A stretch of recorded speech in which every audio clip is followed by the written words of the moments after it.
focus on you instead. What I did find very interesting is the story behind why Ninja Turtles existed, which I didn't know. I knew it was a comic book. It was based on a comic book property. This was before comic book movies were like everywhere all the time. There's Ninja Turtles.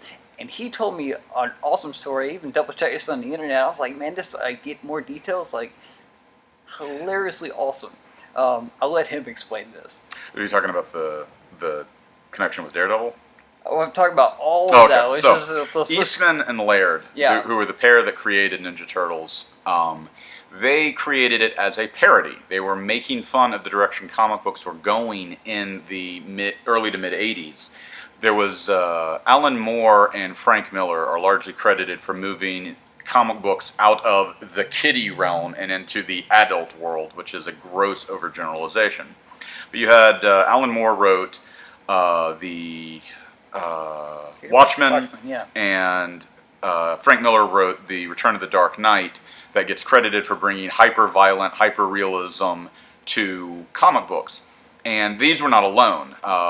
Frank Miller also wrote a award-winning and very good story arc on Daredevil.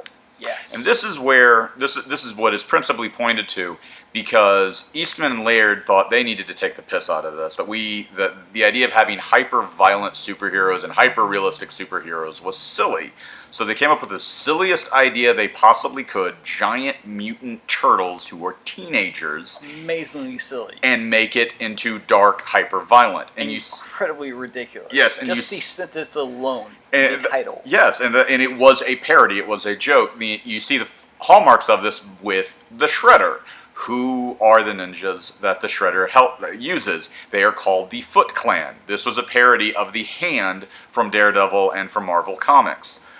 Everything about Teenage Mutant Ninja Turtles was supposed to just take the piss out of hyper-violent realism and just a quick, goofy lark. I think it was like one book, too, and right? It was 4 issues. So yeah, one graphic novel. One and arc. Then the toys started. Oh my gosh, yeah. One of the most successful toy lines in children's entertainment history, hands down, bar none, damn straight. Yes. And you had at least one of them.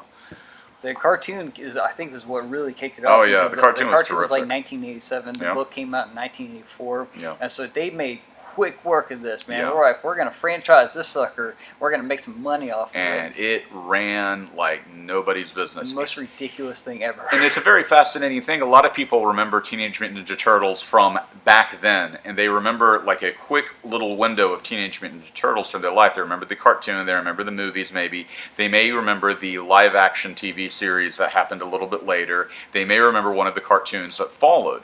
The fact is, TMNT has been in production pretty much non-stop from '87 onward.